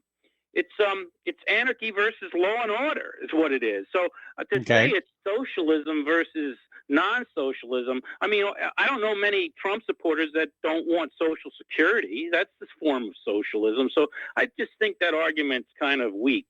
But I called because of the election, and I was thinking about something when Trump won the election the first time, and he Hillary didn't concede till like 4 a.m. And when Trump came out, he remember what he said? He said it's very complicated business. And I'm kind of wondering if he made a deal with Hillary, like, we beat you, you concede, and we're going to lay off putting you in jail and any investigations on you. Because why else would he say that? It's complicated business, It's entirely possible. It's entirely possible. Hillary and her people, we saw the rioting in the streets and everything, and it may in fact be possible because there certainly have been no real investigations into the Clintons or the Clinton Foundation. I know that there have been efforts more at the grassroots level to try and get something going, but it's always being blocked. The Clintons are untouchables. They're tied in with the Central Intelligence Agency. So are the Bushes. So are the Bidens, apparently. And we're seeing right in front of us just how much the deep state is going to move to protect Biden. Because if you really think about it, they're protecting all of them. Because if the Bidens go down in flames with all this corruption, then the American people are going to say, yeah, now it is time to investigate the Clinton Foundation and the Clintons. It is time to look at the Bushes. And it's time to look at all of the politicians who somehow become multimillionaires on the rather small salary of being a member of Congress. And I think that's why there's almost a sense of panic to somehow make this go away. And, we're seeing the corporate media basically out there. They're literally betting their own future on a Biden victory or a Biden theft. Well, and I've called before and said I never understood why she conceded. It didn't make sense. But now thinking about it and what he said, it's complicated business. That means he's on the phone or his people are making communications. What's complicated about saying, hey, we won? So there's nothing complicated about that. I think it wasn't a case of Hillary conceding. She had to concede, there's no, she didn't. They're not going to concede this time unless there's a deal, and I think that's what they're doing. I think Biden's setting up for another deal. Like, do you want us to stretch this out and last, or are you going to give me the deal that Clinton got? I just, because I tell you that that's a good thought. That's a good idea. Yeah, you could very well be right. Deep state, this is about the last bit of pressure they're going to have in order to get this whole thing to go away. I mean, they got him dead to rights if Barr would just go after him. So maybe that's the deal. Like, all right, look, we'll let you win and you can declare victory, but everything goes away and you go ahead, Yeah. One quick question to Mark and Layla about guns and fighting. I disagree with the whole idea of a militia, in that a militia works right into the centralized authorities' hands, and that every militia out there has probably got 3 FBI agents reporting to central headquarters. Absolutely. A lot of those militias have been organized by FBI undercover informants, so the FBI knows where they are. And when they need a big press story, they wind them up and then have this thing like happened to Whitmer and happened once before, the Atari militia or whatever. Anytime the FBI looks bad, so they want to make themselves look good, or make white people look bad. So I really think if it ever comes to blows, or they start being a very authoritarian, totalitarian government, you really have to go the lone wolf mode. You really have to use the hive mind. And I'm really troubled. I'm really troubled by all this talk of militias and arms and lone wolf mode. I realize there is already violence in the streets of America, which I find appalling. Americans fighting against Americans. I'd really like to avoid an escalation on that. I would like to see more of a Gandhi-esque approach to dealing with these problems. And as I said earlier in the week, this revolution is not going to be fought and won with guns. It is being fought with keyboards. And to judge by the panic reaction we're getting from the corporate media, we seem to be having an effect. You have to make it apparent to the powers that be that if they are going to go to the mattresses against the people, that the people are going to hurt them back. I mean, they can't just start releasing bioweapons and doing things and expect people to just be Gandhi. I hope we can be Gandhi. I hope there can be peaceful but it doesn't. I mean, it seems to me like Kennedy's words, where when you make peaceful revolution impossible, you make a violent revolution inevitable. Yes. Yeah, and I think that's where we're heading. And my point is that to fight a centralized power, you need to use decentralized tactics, because especially with the increase in technology and surveillance state, yes, forming militias and marching around and under banners and things is ridiculous. I do agree, though, with the keyboards is very important, because there's ways to throw monkey wrenches into the system through your computers and such. It doesn't have to be violence with guns, but it does have to be decentralized. That's my whole point.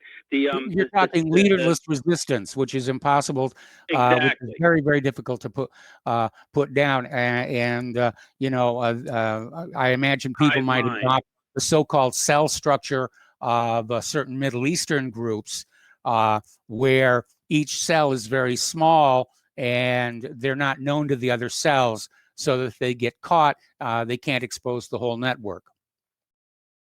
Yeah, well, my days of doing stuff like this, we were never even thinking of any kind of violence with the 9/11 Truth Movement. But even us, with being unviolent, we were like infiltrated, and they tried to entrap us, and we were just giving out DVDs. So I realized what it means if it goes to that they raise the stakes, and I also, my whole point about it is that if you join in a militia, you might as well be, you're going to, everything about you is going to be known, because the guy next to you is going to be working for the state. So that was my point towards Layla and Mark in that. So I'll leave it at that. All right. Well, thank you very much for the phone call. And we are going to switch to Layla in Canada. Hello, Layla. Your ears must be buzzing. What's on your mind? Yeah. Hi, Mike. I called initially to respond to Dave, but I think the last caller makes an excellent point. I was wrong in using the word militia. Okay. And the reason I say that, he's right. They are always infiltrated. Now, I'm going to reveal something that my husband was actually one of those who was planted by the FBI in the Detroit, Windsor area in order to keep track of potential militia, as well as to keep track of the Arabs who are considered a potential threat to the U.S.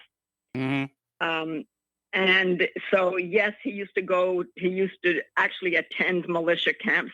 This was during the 80s, during the survivalist movement, and there were different militias. Now, I think one of the reasons I'm revealing that is because I think we have to accept the fact that not all the FBI is sinister or evil or polluted, and at one time they actually did serve a good purpose. However, they were always under the control of Israel. The reason my husband became interested in me was because after I went to Lebanon in 1971 and was pursued by the PFLP to be recruited as a hijacker like Layla Khalid, where I'm going back to 71. 2 years later, I went to the University of Jerusalem And while I was in Lebanon, the Mossad tried to recruit me as well to be a counter agent, which I, of course, refused and came back to Canada. After that, Lebanon just exploded. So subsequently, in '73, I went to Israel, attended the university, the Hebrew University in Jerusalem.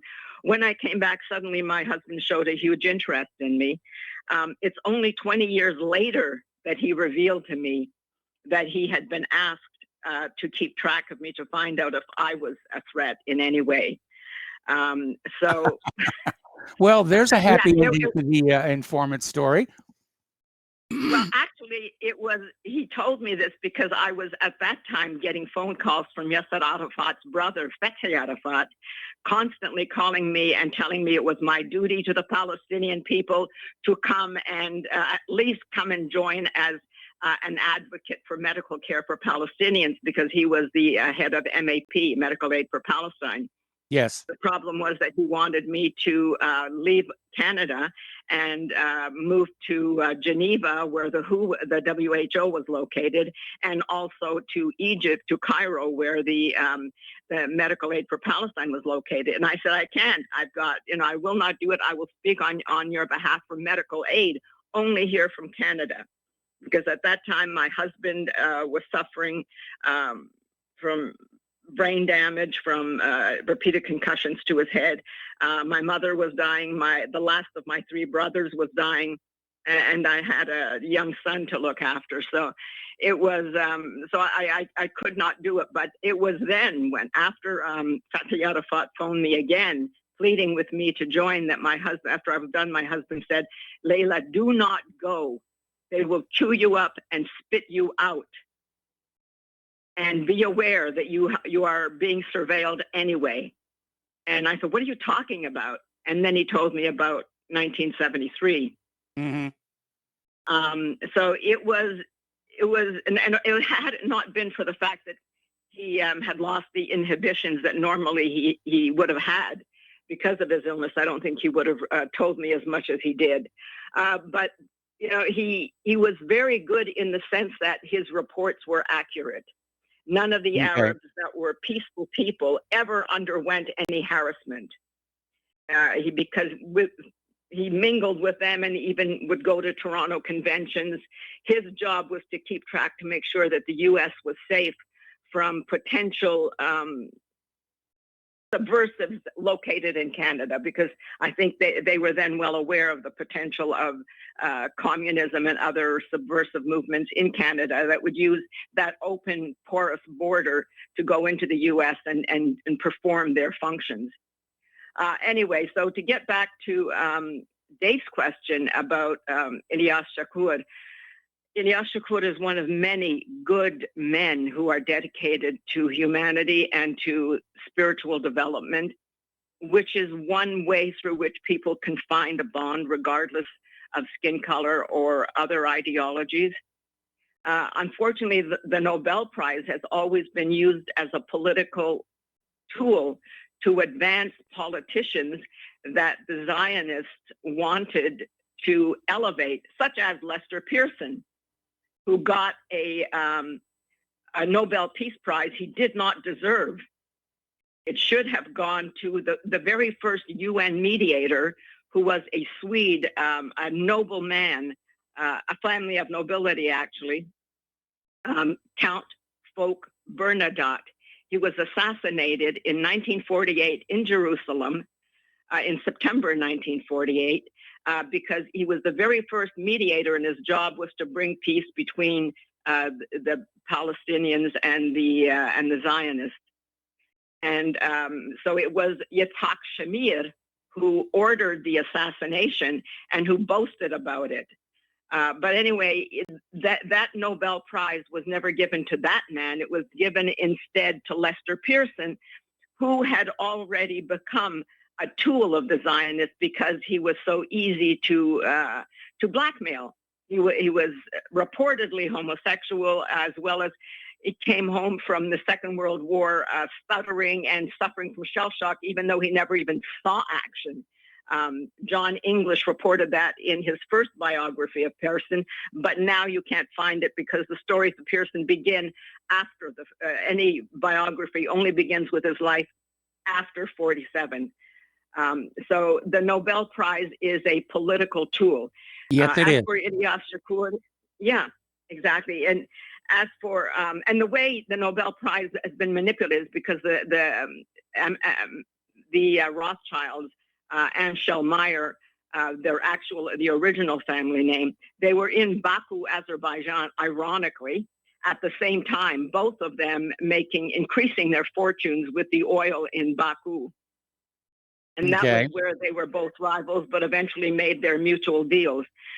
So that's how they know each other. But anyway, back to the question of how many priests.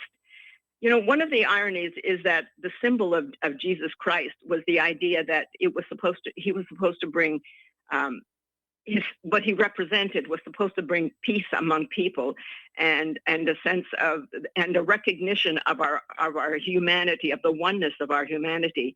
And instead the church, because of ambitious people and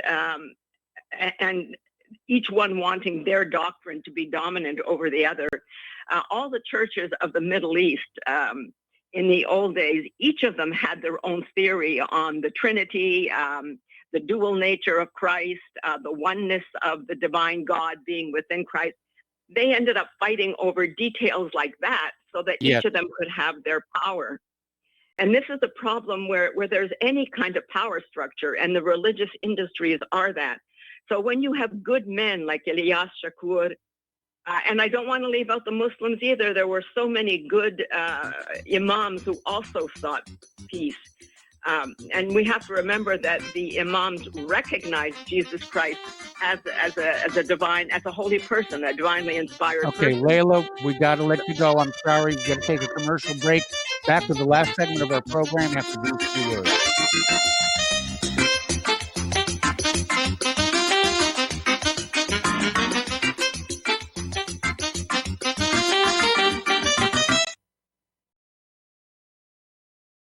Hey gang, Patrick Slattery here with an important message that is pertinent to anyone who shops for groceries, eats food, or just has an inquisitive mind like myself.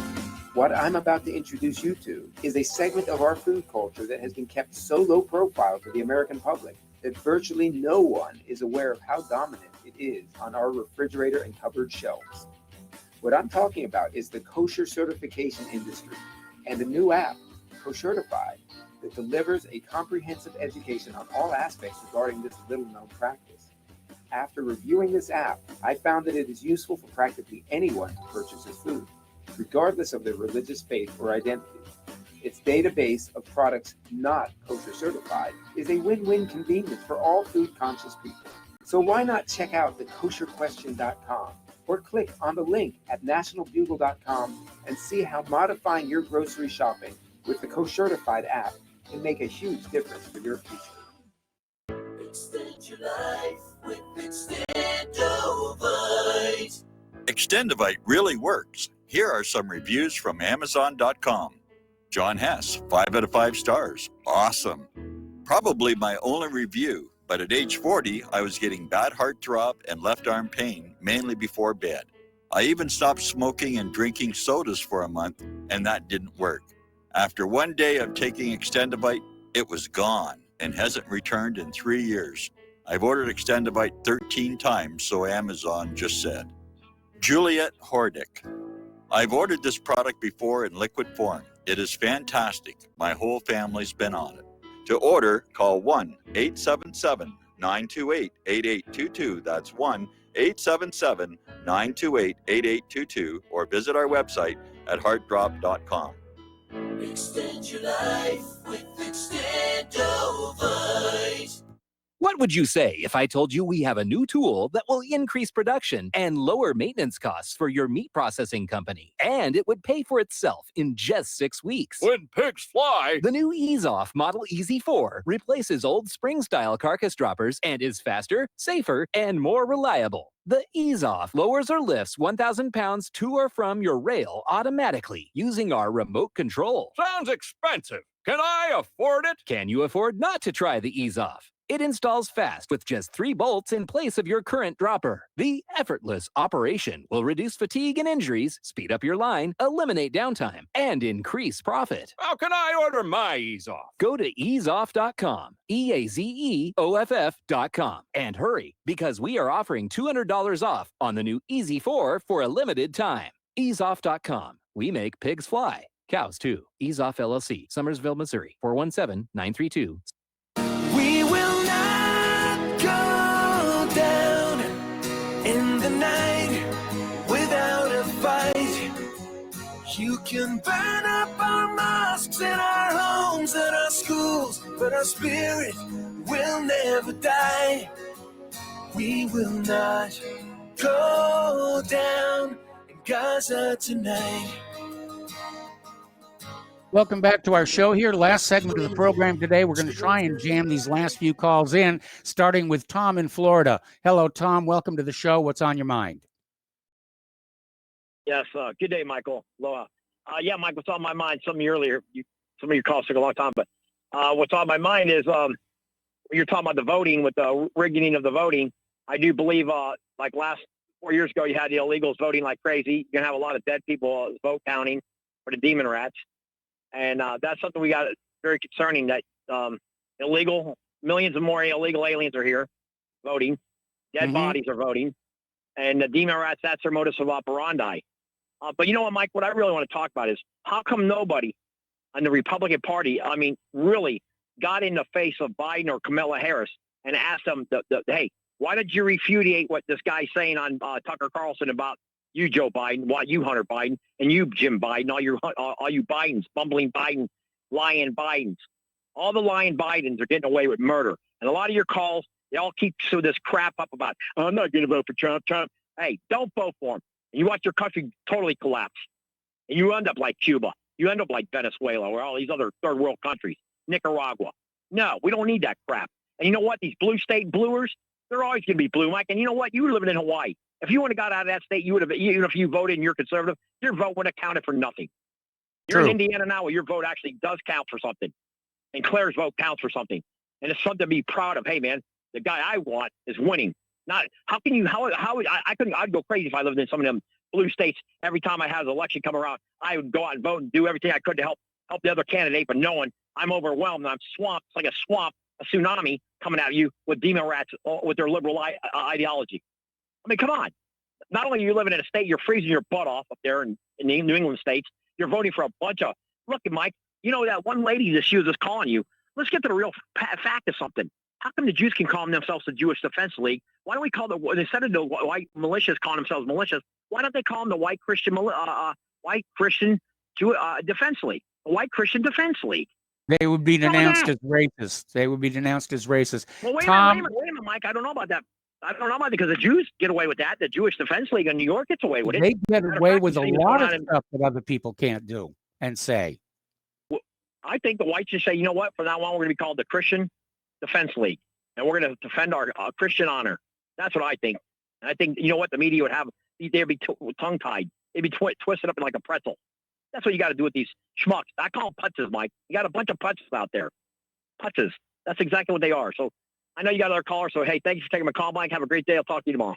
All right. Thank you. I'm going to take a call. I don't know if we've got time for it. Keith Rogers, what's on your mind? Keith dropped.